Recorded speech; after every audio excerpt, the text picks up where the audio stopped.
দর্শক, আজকে আপনাদেরকে শরীর বন্ধের একটি গুরুত্বপূর্ণ তাবিজ দিব। যে তাবিজটির মাধ্যমে আপনারা খুব সহজে আপনার শরীরকে বন্ধ করে রাখতে পারবেন এবং আপনার শরীরটা বন্ধ হয়ে থাকবে। সুতরাং আজকের ভিডিওটি আপনার জন্য এবং আপনাদের জন্য খুবই গুরুত্বপূর্ণ। ভিডিওটি না টেনে শেষ পর্যন্ত দেখবেন। আজকের এই ভিডিওতে আমি আপনাদেরকে বলে দেব এই তাবিজটি আপনারা কীভাবে লাগবেন এবং কিভাবে ব্যবহার করবেন, কিভাবে ব্যবহার করলে আপনি উপকৃত হবেন। সুতরাং ভিডিওটি একটু ধৈর্যের সাথে শেষ পর্যন্ত দেখবেন। ভিডিওটি শুরু করার আগে আমি ছোট্ট একটু অনুরোধ করব, আপনারা যদি আমার এই ভিডিওটি আমার ইউটিউব চ্যানেল থেকে দেখে থাকেন তাহলে আমার চ্যানেলটিকে সাবস্ক্রাইব এবং আমার ফেসবুক পেজ থেকে দেখে থাকলে অবশ্যই পেজটিকে ফলো দিয়ে রাখবেন নিয়মিত এমন গুরুত্বপূর্ণ ভিডিও পাওয়ার জন্য। চলুন তাহলে কথা না বাড়িয়ে ভিডিওর মেইন আলোচনায় আসতে পারি।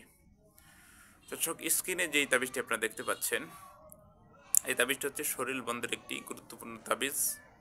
এই তাবিজটির মাধ্যমে আপনি খুব সহজে আপনি আপনার শরীরকে বন্ধ করে রাখতে পারবেন এবং শরীরকে বন্ধ করে রাখতে পারবেন।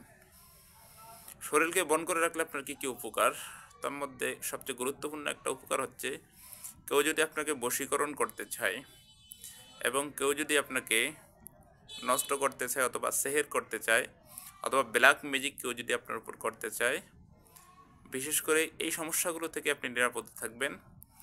অনেক সময় আমাদের চলাফেরার পথে বিভিন্ন রকম খারাপ বাতাস, জিন্নাতের বিভিন্ন রকম আসর আমাদের উপর পড়ে।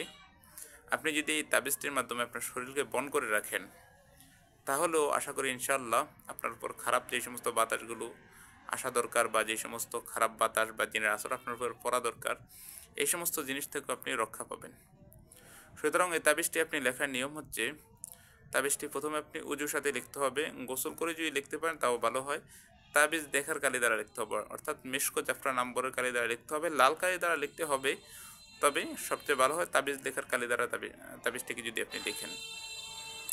তাবিজটিকে লেখার পরে আপনার কোমরে অথবা ডান হাতে যদি ব্যবহার করবেন, অবশ্যই এটার জন্য আপনি লোহার খোল, অর্থাৎ তাবিজে যে খোসা আছে ওটা লোহার ব্যবহার করতে হবে, লোহার ছাড়া হবে না। তবে একটা জিনিস মনে রাখবেন, তাবিজটি লেখার পরে আপনার সাধ্য অনুযায়ী যতটুকু পারেন মসজিদ অথবা এতিমখানায় আপনি কিছু জিনিস সদকা করে দিবেন। আমি আবারও বলতেছি, তাবিজটিকে খুব সুন্দর করে লেখার পরে আপনি আপনার সাধ্য অনুযায়ী মসজিদ এবং এতিমখানায় কিছু টাকা অথবা অন্য কোনো কিছু সদকা করে দিবেন। এতে আপনার তাবিজের গুণগত মান ভালো থাকবে এবং সদকাটা আদায় হয়ে যাবে।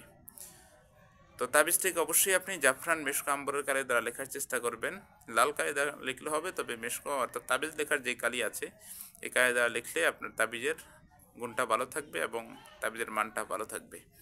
আমার কোনো কথা যদি আপনার বুঝতে সমস্যা হয় অবশ্যই আমাকে কমেন্ট করবেন অথবা আমার ফেসবুক পেজে গিয়ে আমাকে মেসেজ করবেন, আমি আপনার মেসেজে রিপ্লাই দেওয়ার চেষ্টা করব।